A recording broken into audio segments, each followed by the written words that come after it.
Wadia Balad ATE official di mana wae ayana. Alhamdulillah wa syukru ala ni'amillah. Kalayan diwuwuh ku qabul anu maha agung, dibarengan ku pangijabah anu maha kawasa, diiring ku kadeudeuh ka Nyaah Gusti anu maha suci. Urang ayeuna dugi kadangat ayeuna masih keneh tiasa ditepang dangukeun deui dina acara anu matuh kamemet urang sadayana.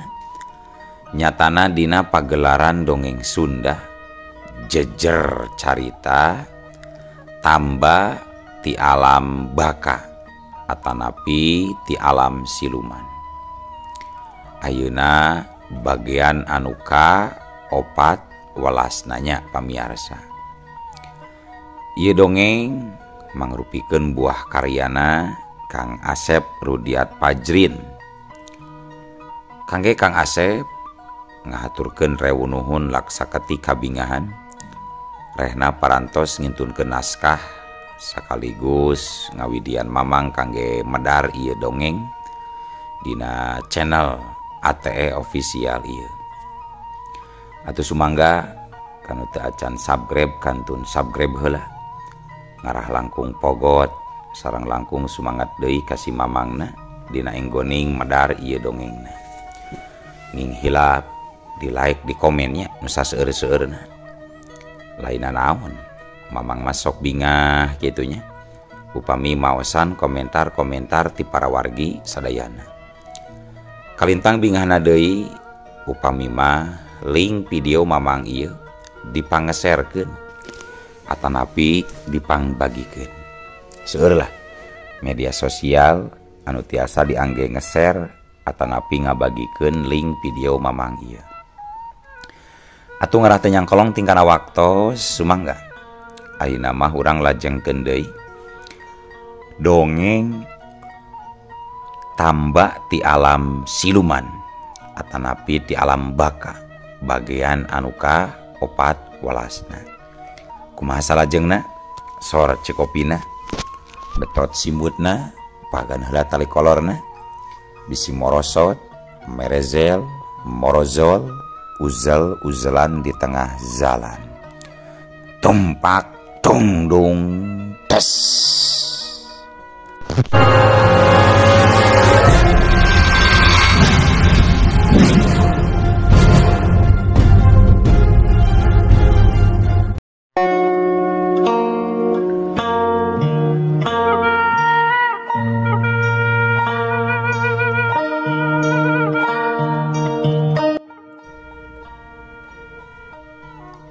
Kumaha Kang Dirga, tos menang cucuk salak pesanan bapak teh Kang? Cek Jang Wandi ngareret ka Kang Dirga. Atos patah, ieu mangga nyanggakeun Pak. Cek Kang Dirga bari ngasongkeun bungkusan leutik ka Jang Wandi. Atuh gancang ditampanan ku Jang Wandi. Bari eta bungkusan teh dibuka heula, diilikan. Sanggeus tetela eusina teh barang anu dipesenna nyaeta cucuk salak anu geus direk-rekan. Tuluy weh eta bungkusan teh dibungkuskeun deui, saterusna mah diasupkeun kana saku bajuna. Tah, ayeuna anteur nya bapai jeung ieu jeung datuk make mobil anu bodas we Kang. Tah ieu kuncina Kang Dirga. Oh, mohon mangga Pak, mangga. Cek Kang Dirga laju nampanan kunci anu diasongkeun ku dununganana. Sanggeus kitu mah koloyor, Kang Dirga ngoloyor pikeun ngaluarkeun mobil bodas ti garasina. Mangga datuk, urang angkat ayeuna we, peungpeung siang keneh datuk. Cek Jang Wandi ngareret ka datuk. Mangga den mangga. Samemeh mangkat Jang Wandi nyamperkeun heula Bu Susi anu jadi pamajikanana. Nyai, ieu akang bade mios heula nya. Piduana bete salira. Mudah-mudahan sing lungsur langsar taya halangan harungan. Mohon Kang, mangga. Didoakeun pisan ku abdinya. Akang sing salawasna aya dina panang tayungan Gusti nu Maha Suci. Sareng aya tutulung ti Nu Maha Agung sini jaga tur diraksakan. Sareng sing hasil sadaya pamaksadan akang. Amin amin amin. Hatur nuhun gelisnya, hatur nuhun.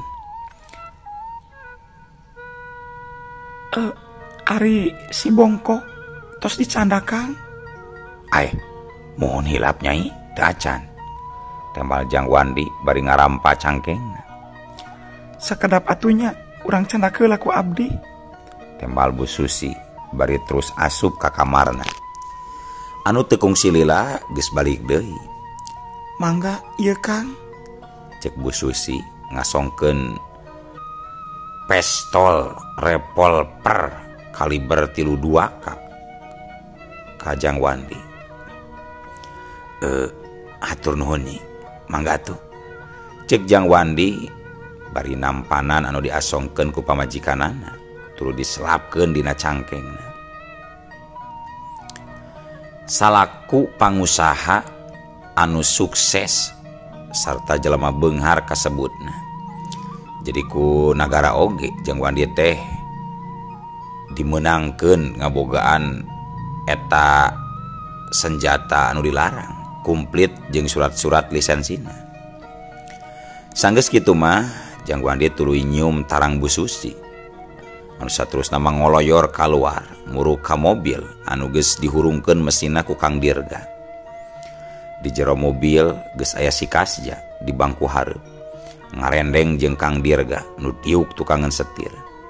Sedengkeun di jok tukang aya Datuk Balajo anu keur nyarande. Sanggeus Jang Wandi naik sarta diuk gigireun Datuk Balajo.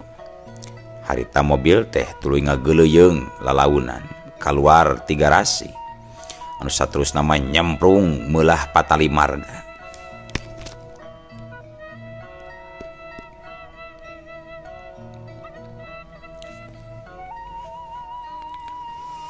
Peuting harita purnama meni ngemprai.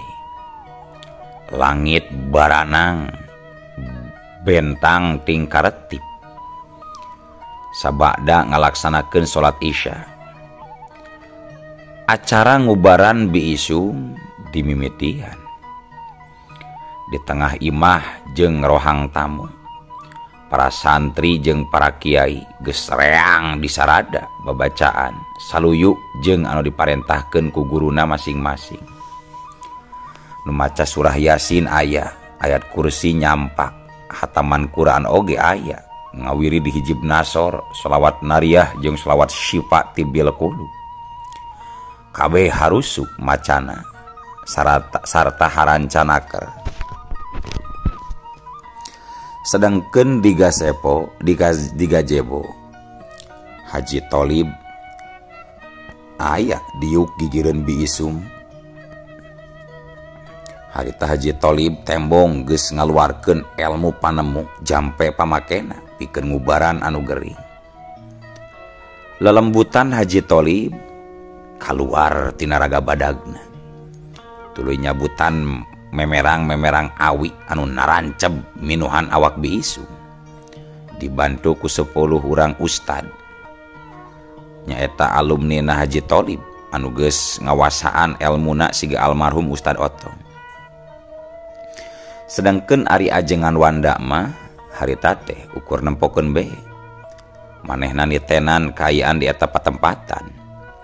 Dirina boga pancen pikeun ngajaga waruga anu keur ngubaran biisum. Nyaeta ngajaga waruga Haji Tholib katut murid-murid Haji Tholib.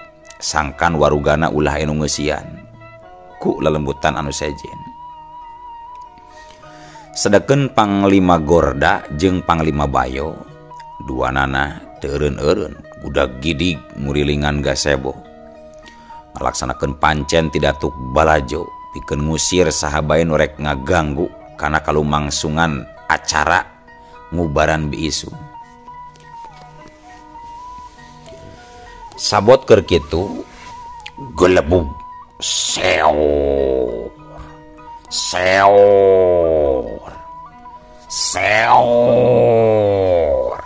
ngadadak aya angin nu ngagelebug pating saleor di palebah sakuriling bungking imahna Jang Wandi jeung Bu Susi. Disusul ku ngajang gelekna hiji makhluk anu pikasieun nu taya lian ti si Jabrik salah sahiji siluman kukutanana Bah Bohir. Si Jabrik teu loba nyarita tuluy bae narajang ka Haji Tholib anu keur ngubaran biisung. Kurang angjar manungsa rek ngubaran jalma anu diteluh kudu nu ngandeng we mongdar sia manungsa ya harita si Jabrik narajang. Tapi karek oge si Jabrik rek ngarekeb Panglima Gorda anu memang geus taki-taki ti saanggalna langsung bae ngahalangan kanu rek nyerang. Tungtung nama ger tarung antara dua makhluk di alam gaib teh teu bisa disingkah handeuy. Si Jabrik ditingker ku Panglima Gorda jeung Panglima Bayo. Pikeun anu elmuna handap keneh mah nu tarung teh ukur kadenge solana wungkul anu ting beledag ting jeleger. Tapi pikeun ajengan Wanda Haji Tholib jeung 10 urang ustad mah bisa nyaksian kan eta galungan. Samalah ajengan Wanda mah geus taki-taki pikeun mere bantuan lamun makhluk balada datuk balajo kadeseh ku si Jabrik. Kaayaan di imahna Jang Wandi jadi beuki saheng lian tireang kudu ngaraji ditambah deui ku sora-sora nu bijil balukar ku patalakna tilu makhluk gaib.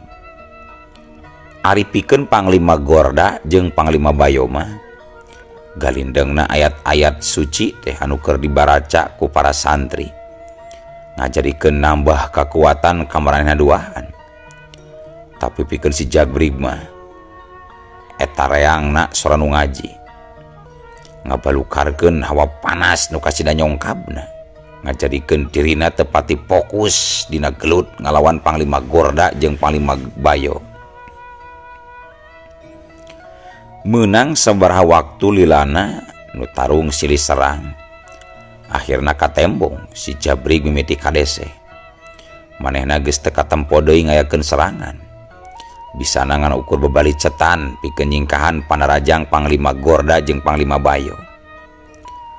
Nepi ka hiji kasempetan cahaya beureum anu ngakebur hurung tina kadua dampal leungeunna Panglima Gorda nembrag sapisan kalayan nanggal kana awak si Jabrik.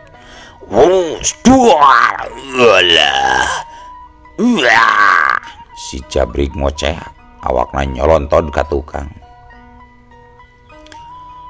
Nempok kitu Panglima Bayo oge teu cicing tuluy ngacungkeun pereup katuhuna ka luhur sat gebur cahaya hezo mulan kana pereupna anu buadag.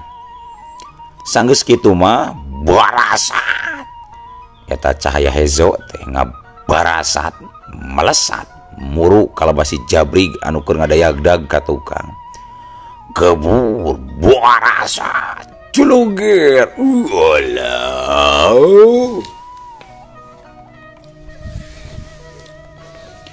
cahaya hejo nembrag kan awakna si Jabrik.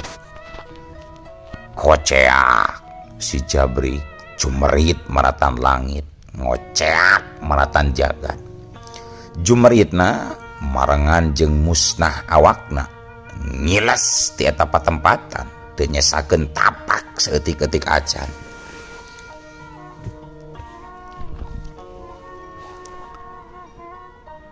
Kaayaan di sabudeureun imahna Bu Susi jeung Jang Wandi jadi tenang deui. Geus teu kadenge deui sora anu dot der dar deui siga tadi. Nu kadenge karis sorana para santri anu keur ngagalindengkeun kalam-kalam ilahi. Ajengan Wanda harita ngarenghap sarta empe sana panjang ngarasa bungah tayoh nama nyaksian Panglima Gorda jeung Panglima Bayo anu geus bisa hasil ngamusnahkeun si Jabrig anu jadi bibit berwit gering Nabi Isum. Satuluy nama der deui bibirna gegara nyeman teruskeun wiridan jeung dikirna nu tadi. Ari Panglima Gordah jeung Panglima Bayoma geus katempo ngurilingan deui gazebo pikeun ngajaga tina serangan musuh-musuh anu liana.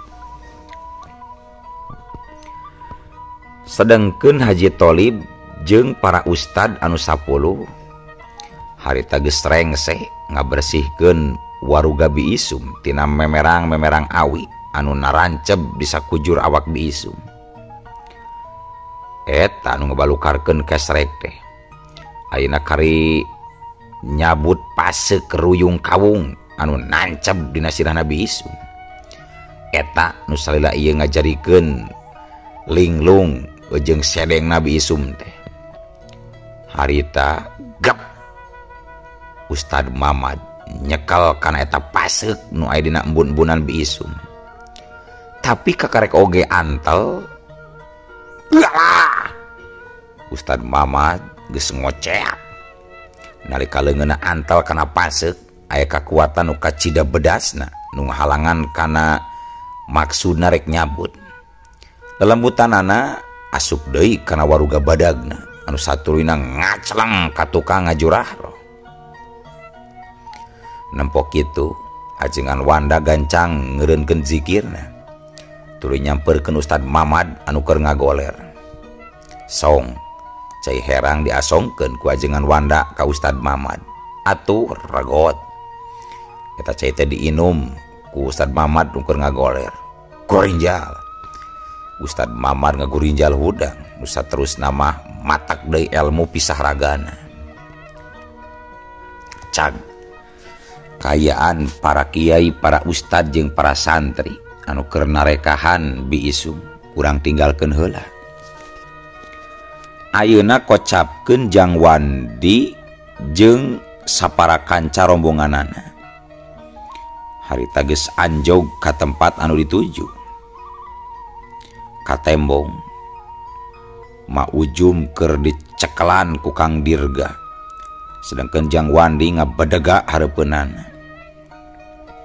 Sok buru mah geura tuduhkeun di mana tempat guru anjeun teh mah, di mana? Cek Jang Wandi bari morotot. Oh, leres gan, leres. Mamah teu terang sareng teu gaduh guru Ujang agan. Cek Ma Uju bari ngadeg-deg nepi ka wer-wer kiih dina sampingna. Tong sok ngabustam sia peot. Piraku teu nyao ka guru sorangan. Sok jawab nu bener. Tah dunu ngadewek nanya. Sok ulah ngadabrul sia, jawab. Cek Kang Dirga milu nyentak bari ngagebrikeun awak Ma Ujum anu keur diceklanana. Tayohna mah Jang Wandi ngagunakeun cara kasar. Sangkan Ma Ujum nuduhkeun tempat guruna. Sabab cek pikirna, lamun kudu ngobrol heula sarta api-api rek tatambah mah tangtungna ngabutuhkeun waktu anu rada lila. Ih, leres agan, leres. Mamah teh terang jeung teu boga guru. Cek Ma Ujum angger kana jawabanana. Ah, mamah yang dikieukeun sugan sirana ye. He. Cek Jang Wandi bari mesat pistol tina cangkengna. Nu saterusna mah eta pistol teh dibekaskeun ka luhur dor. Atuh Ma Ujum kacidarwaseunana. Awakna langsung ngadeg-deg gempeur ka tembong sampingna oge beuki ngabayabah baseuh. Ampun kan. Ampun. Ampun. Nya sok diberi ampun ku kami. Anu matak buru geura tuduhkeun tempat guru anjeun teh mah. Lamun emak daek nuduhkeun lianti salamet sirah teh oge emak bakal dibere hadiah ku kuring tah mah. Cek Jang Wandi ngareret ka si Kasja. Nu direret Surti tuluy mukakeun koper sarta nuduhkeun eusi koper ka Ma Ujum anu eusina duit 100.000-an gambar Soekarno jeung Bung Hatta. Tah eta duit sakoper kabehna aya 200 juta mah bakal dibikeun sarta jadi milik emak. Lamun daek nuduhkeun tempat guru emak, sok mending duit atau mending binasa mah. Ceuk Jang Wandi netep seukeut ka Mak Ujum nyarita pinuh ancaman. Atuh Mak Ujum jadi ngahulang bari ngaleper. Red kana duit nu aya dina koper, red deui kana pistol. Akhirna mah Mak Ujum jadi pasrah oge. Oh, mangga gan, mangga. Hayu dijajab kumagan. Cek Mak Ujum bari dodongkohan, sanggeus nempo duit mah jadi leah hatena. Matak bener, duit mah utama penting dina kahirupan di alam dunia.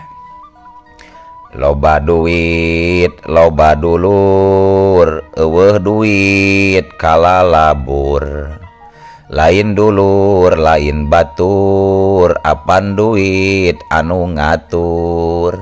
Tumpak adung-dung, tumpak adung-dung, tumpak adung-dung, tumpak adung-dung, tumpak adung-dung, tumpak adung-dung, tumpak adung-dung, tumpak adung-dung. Pan kitu pamiarsa. Sok buru gancang mah galumpang. Mun tidak tadi atuh headset ya. Lila harese nepi ka kieu eta base kana calana aing sia. Gancang mah tudukeun. Cekang dirga kukulutus sabab manehna ngarasa ambek sabab celana lepisna ka baseuhan ku Ki Isim mah. Gancang atuh leungeun Mak Ujum dilepaskeun setengah disuntrungkeun. Sawatara eta diluhureun Gunung Pancala katembong puluhan sinar beureum anu ngagebur harurung. Ting barasat kawang awang nu saterusna mah pating belesat nyuruwuk ka arah wetankeun.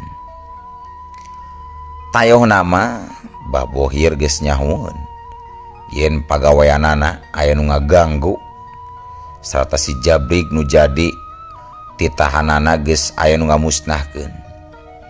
Nu matak nu mawi hulu botak katinggang awi. Mbah Bohir ngerahkeun kabeh jurig biaranana pikeun nyerang ka imahna Jang Wandi. Harita puluhan banaspati dikerahkeun sakabehna ting belesat di awang-awang. Cahayana pating barasat ngempur mancur minuhan langit Gunung Pancala Cipoe.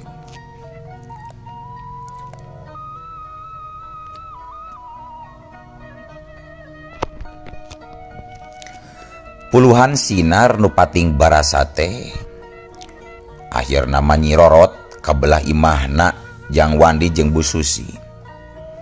Tapi barang eta puluhan banaspati rek asup, eta cahaya teh siga anu nembrag tembok ngabalukarkeun sora nu pating celeger sarta sinarna pating baranyai. Mah jiga anu nembrag tameng sakitu kuatna. Makhluk-makhluk kiriman Mbah Bohir teu mampu pikeun nerobos pagar gaib anu geus dipelakkan ku Datuk Balajo ukur ngagimbung di luhureun imah. Tapi teu kabeh kituna teh. Tina sakituna loba sinar banaspati ukur 3 banaspati anu bisa nyompor jeung moncor.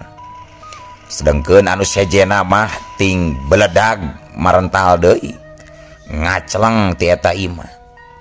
Jadi geus tangtu nu 3 banaspati teh kalintang luhur oge elmuna sabab geus sanggup nebus kana benteng gaibna Datuk Balajo ti Puro Sabrang. Nu 3 eta terus nyirorot nu saterusna mangajang gelek jadi makhluk-makhluk anu pikasieun. Teu anta parah deui tiluanana tuluy bae adu hareupan jeung Panglima Gordah sarta Panglima Bayo pikeun tarung adu jajaten. Kaayaan malik teu imbang nu tadina ngan ukurnya harepan si Jabri ayeuna mah jadi 2 lawan 3. Tapi sakilang kitu Panglima Gordah jeung Panglima Bayo kacida gagahna sakabeh panarajang ti musuhna bisa disingkahan bari sakapeung mah ngayakeun serangan walesan. Sedangkeun Haji Tholib jeung para kiai nu sejena anu harita masih kene sateka pola rek nyabut paseuk ruyung kawung tina embun-embunan biisum pilih genti pating jarungkal. Kekuatan gaib nu aya dina eta paseuk leuwih kuat batan elmu Haji Tholib jeung para kiai para ustad. Unggal aya ustad anu ngacleng gancang diubaran ku ajengan Wanda nepi ka jag-jagna deui. Kitu jeung kitu we satuluyna. Sawatara eta Jang Wandi jeung rombonganana harita geus anjog ka guha tempat pangancerkan Abah Bohir. Sanggeus nepi ka lawang guha kadenge Jang Wandi paparentah ka Kang Dirga. Kang Dirga, ayeuna mah barogod jeung talikung we eta nini teh sok talian. Cang-cang dina tangkal eta takang tah ngarah teh kabur.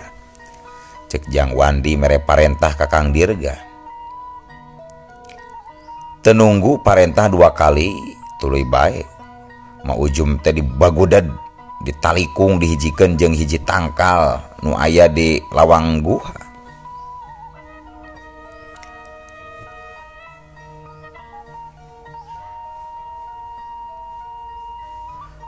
Kang Dirga jeung anjeun kasja daguan di dieu nya.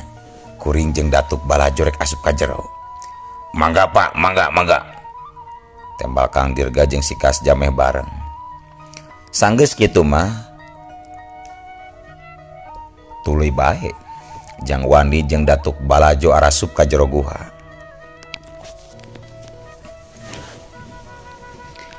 Kaayaan di jero guha rada poek.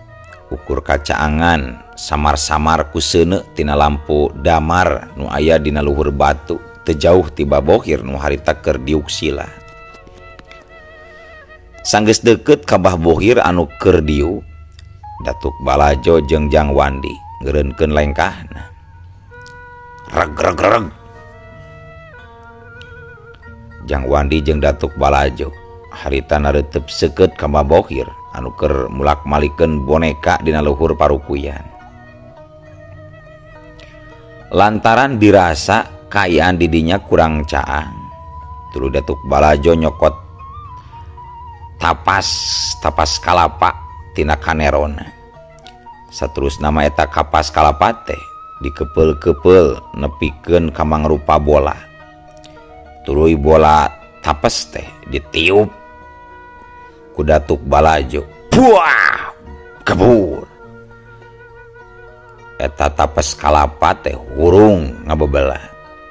Sanggeus kitu mah tapas anu geus jadi bola seuneu teh dialungkeun ka luhur. War bray. Kaayaan di jero guha jadi ngemprai caang baranang jiga lampu diskotik. Cep acep. Ai gening aya semah nu teu diondang ieu teh. Cek Bohir nyarita bari neuteup kanuduaan. Jang Wandi mah teu gancang nyarita. Manehna nyidik-nyidik ka Bohir. Tetela.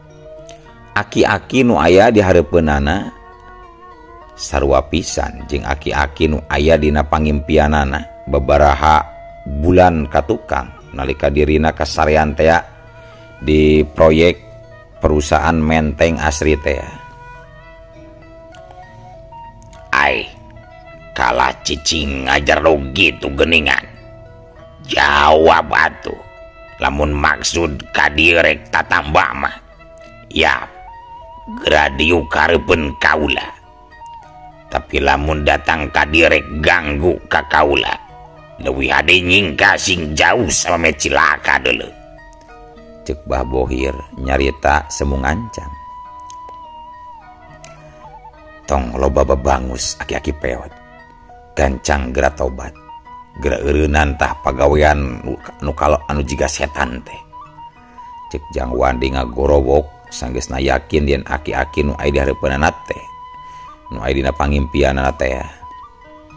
Ai kurang ngajar sah. Nasa si lain dia budak loleho. Kumaha wani sentak polotot kitu ka dewek sia.